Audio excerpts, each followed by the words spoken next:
Mardi Gras looks a little different in 2021. The New Orleans annual celebration of Mardi Gras is generally a massive parade through the street. This year, they are empty, and the officials have made a statement begging people not to attend large gatherings. Instead, thousands of colorful, bright, and cultural decorations will now be on houses to bring pure joy to the city. These house floats were only able to happen through the collaboration of the New Orleans locals. One woman, Megan Bedreau, asked her neighbor to join in decorating their houses. This spawned the crew of house floats, a vast group of Mardi Gras enthusiasts who have spent their last couple months decorating their houses. This spark of creativity has also lit up the economy for all these artists and musicians in New Orleans. The crew has raised over $300,000 from the house floats movement to help support local artists and businesses. Bedreau said their top priority is safety. The crew is not promoting any official gatherings, rather, they encourage people to go visit these house floats by foot or by car. The Mardi Gras magic comes and goes quickly. Dozens of people have died and billions of dollars of property damage happened last week in Texas due to the ungodly winter storm with rolling blackouts. After the devastating week for Texans as they struggled to stay warm through the devices left to them, desperate measures were taken by families by driving on icy roads to warm shelters and even using gas stoves to heat their houses that caused people to die of carbon monoxide poisoning. Neighborhoods going without food, running water, or power for days. Much of power is being prioritized towards the hospitals and the shelters. Texas was built on the oil and gas business for over 120 years, and in 1999, the state voted on the deregulation of electricity, giving the power over to the state to control the electricity, the generators, and even the electricity retailers. With everyone trying to cut costs and gain customers, there was little care for weather protection and maintenance. Deregulation was like getting rid of the speed limit on the highway, says a University of Houston professor. This has caused an even greater disaster, and under the right leadership, could have been avoided. The average sheep produces around 3 to 30 pounds of wool each year. In Australia, a wild sheep was found with a wool fleece of 70 pounds, about 3/4 the weight of a toilet. Sheep need sheared annually, and if not, the fleece will just continue to grow. Makes you wonder what these sheep did before us. Were they just always so bulky? Humans have selectively bred a small number of species to help provide for human needs at the expense of the animal's natural state. Sheep are one of those species.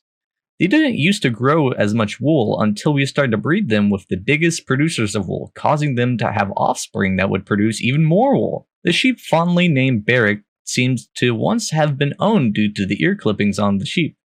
It seems our little friend has taken little damage done from him from the outside world, but he was very skinny, and his fleece was covering his eyes, so he couldn't see where he was walking.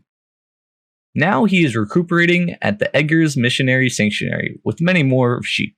Lady Gaga gave us the first look at her film with Ridley Scott's House of Gucci, which is based on Sarah Gay Forden's book that details the murder of the Gucci heir, Maurizio Gucci. This comfy photo of Lady Gaga and Adam Driver, who is portraying Maurizio Gucci, as they huddle together against the snow-capped mountains in the Italian Alps. Later that week, we also got more pictures of them on set. Gaga captioned the post, Signor and Signora Gucci, which translates to Mr. and Mrs. Gucci. The image quickly went viral and had more than 3.9 million likes on Instagram by Wednesday afternoon. Both Gaga and Driver are Oscar-nominated actors, and this is the first time the duo will be seen together on screen. This movie follows the true story of how the Gucci fashion family finally met its downfall. It follows the story of the couple and finally culminates in Patricia hiring a hitman to kill her husband in 1995. This movie also stars Al Pacino, Jared Leto, Jack Hudson, Reeve Carter, and Jeremy Irons. The film went to floors last week in Rome and is set to release November 24th this year. If you were scrolling through TikTok and came across this video, you might think it's really Tom Cruise. Who knows? It still could be. Most likely, it's the result of a deepfake program called Face Swap. This software has become popular that even Disney Studios has created its own version for Star Wars. As interesting as these deepfakes can be, they're really starting a discussion online about what this technology holds for the future. This technology to deepfake someone has only been around since 2014, but came into serious use in the past few years. The vast majority of these cases of deepfakes are famous people's faces being superimposed onto porn stars, much of the alarm to those targets. Since the technology relies on complex machine learning, it has evolved rapidly, and deepfakes have become more commonplace. This happened to Nancy Pelosi in 2019 when someone posted a video of her appearing drunk that has since been taken down. There's many risks to this new tech. One could be that people are using the fact that deepfakes exist to discredit genuine video evidence. Even though there's footage of you doing something or saying something, you can say it was a deepfake, and it's very hard to prove otherwise. Logan Paul, popular internet star, spends $2 million on 6 unopened first edition Pokemon card boxes, each of which contains 36 packs. He puts on an event on the 25th anniversary of Pokemon where he was to open one of those boxes. He then auctioned off the packs in the box, with each pack selling with an average of $39,000. Those who bought a pack were hoping to get that elusive Holo Charizard that usually sells for around $350,000. During Logan's unboxing, he opened 2 Holo Charizards, a Blastoise, and a Venusaur, along with some other rares, bringing his total profits to around $2 million with just one box. With each auction pack, it also includes his own trading card, a NFT, non-fungible token, a new way to buy and sell cryptocurrency. Logan partnered with Bondly to produce his own digital trading card. He sold these for $2,000 and sold 2,500 of them in the span of just a day and a half. So Logan is making quite the pretty penny. All of this coming right before his fight with Floyd Mayweather. Lately, a digital artist from South Carolina known as Beeple, or Mike Wickelman, has gained quite the following over selling his art for cryptocurrency. In March, Christie's, a 225-year-old auction house that previously only sold physical art until they auctioned a montage of these digital files titled Every Days, The First 5,000 Days, done by Beeple, and a crypto whale only by the name Meadowcoven paid $69 million for the piece. Purchase was executed with a cryptocurrency called Ether, and Beeple's connection to the digital speculation is not incidental. For Beeple has been posting art since May 1st, 2007, when he started doing a sketch a day and then shared it out there. Then a few months later, in December, he sold a total of $3.5 million worth of art in one day. In February 2021, he sold Crossroads again on a different market for $6.6 million. That has made Beeple the 3rd richest living artist in the world. Tesla CEO Elon Musk released a video showing how his company, Neurolink, a brain-computer interface company, had advanced its technology to the point that the chip could allow a monkey to play a video game with its mind. The CEO gave the timeline in response to another user's request to join the human trials for the product, which is designed to implant artificial intelligence into human brains as well as potentially cure neurological diseases like Alzheimer's and Parkinson's. Neuralink has tested the chip on other animals. Last year, the company implanted an AI brain chip into a pig. There has been a recent flurry of information on the project. Prior to the recent video release on Twitter, Elon had a made appearance on social media site Clubhouse and provided some additional updates on the Neuralink back in February. Neuralink could transition from operating on monkeys to human trials within the next year. If the startup meets its previous predictions from Elon, in February, he said the company planned to launch human trials by the end of the year after the first mentioning of his work of the monkey implants. Ludwig Ogren, a Twitch streamer, went live on March 14th and hasn't stopped as of this recording.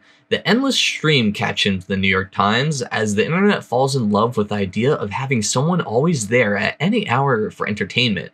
It's a comfort feeling. Ludwig goes from waking up out of bed to playing video games, cooking, chatting, working out, showering, and even sleeping, when then his moderators of the chat join on a call and engage with the stream till he wakes up. All for a subathon, as known on Twitch, which is where every sub the streamer has to do an activity. Ludwig has it so every sub adds 10 seconds to him streaming, and then when the timer ends, the stream ends. Ludwig became the most monthly subscribed person on Twitch the week he started the stream. Creator marketing head at Twitch said that more streams like Ludwig's are becoming more prevalent. It's the idea of multiplayer entertainment, where the community is able to impact the content that the creator makes. They do all this as a community, about 70,000 strong. In Iceland, a volcano near the capital began erupting for the first time in 800 years after the island's nation was hit by thousands of small earthquakes. The site was captured by the Icelandic drone pilot Bjorn Steinbeck, who decided to dive right into the eruption with his drone.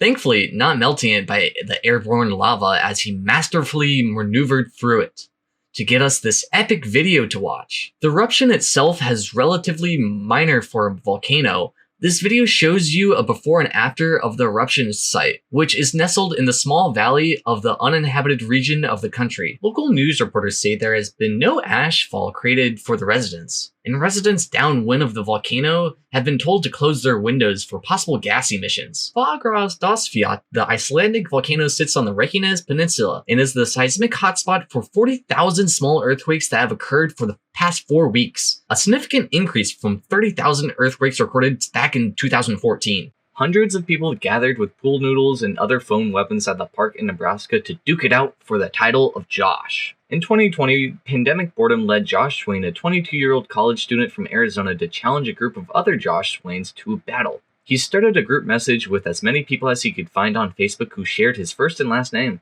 Swain begins the message saying, "You're probably wondering why I've all gathered you here today. Whoever wins gets to keep the name. Everyone else has to change their name. You have a year to prepare. Good luck." He gives coordinates, dates, and the time of April 24th, 2021 at noon. When he saw how much support the fight was getting, Swain partnered with the Lincoln Food Bank to set up a food drive. He also set up a fund titled Legal Fees for Joshes to Change Their Names, where the money goes to the Children's Hospital and the Medical Center Foundation in Omaha. The pool noodle duel that followed was open to anyone with the first name Josh, and the battle ended with a 4-year-old Joshua Vincent Jr., now known as Little Josh, crowned as the victor. The hashtag boycott Genshin Impact was trending on Twitter and appears to be caused due to a monster design in the free Chinese online RPG Genshin Impact. The controversy started with the criticism over the game's depiction of race. The central issue was a Twitter post who shared a video of MiHoYo last year's tours of the office in Shanghai as a shot of artists working on the enemy model called Hill Churls while using a reference material of what appears to be indigenous Americans. The general discussion over how Genshin used real-world minorities to influence the design of a fantasy evil race. The enemy wears a stereotypical tribal clothing and conducts tribal dances and ceremonies. As the hashtag grew, players share problems with the treatment of race in Genshin. One of the characters, Qingyan, becomes the discussion of the debate. Qingyan, who's notably darker skinned than most of the Genshin roster, has her entire storyline that emphasizes how scary she is to other characters. A look at how fantasy still incorporates racist ideas. A dozen of the European top soccer clubs have agreed to form a breakaway league. The announcement of the European Super League on Sunday has kicked off a fierce power struggle that could upend the economics of the European football. The Super League is a new formatted league that would essentially replace what we know as the Champions League. The idea of the Super League is that we have 15 teams based from 3 different countries and 5 rotated teams from outside of the league, from Europe. Their plan is that these 15 teams would be competing against each other and playing in this Champions League type manner. This would get rid of the normal league and making this super elitist Super League. All of the teams joining get $400 million US just for joining the league. All of the soccer world has been outraged over this Super League, and these domestic leagues have been canceling them and made a statement with many leagues and federations saying that they will do everything in their power to stop this Super League. With the beating backlash from the fans, there's teams that have been pulling out, as finally the Super League stands down as they say that they want to reform the soccer league, but they will come back. A historic moment in our history as the final members of the SpaceX Dragon spacecraft have been decided. For the first time ever, a fully civilian crew running a spaceship, no NASA-trained astronauts.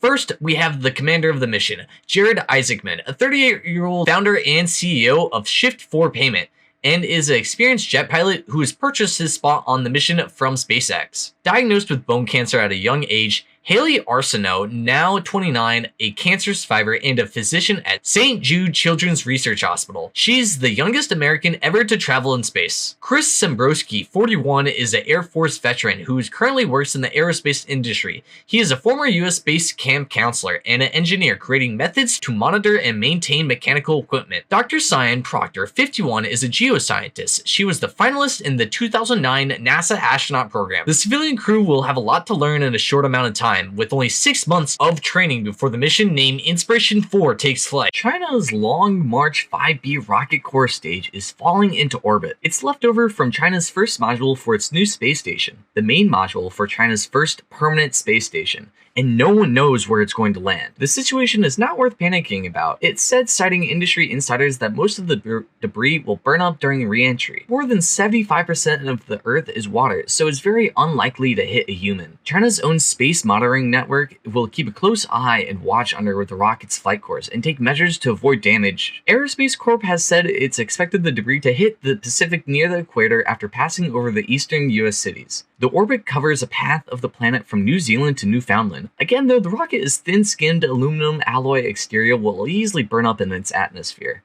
This has happened before. Last time when China launched the same rocket, it ended up with a big long rod of metal falling right through the sky, damaging several buildings in the Ivory Coast. And about 150 tons of space hardware falls back to Earth each year.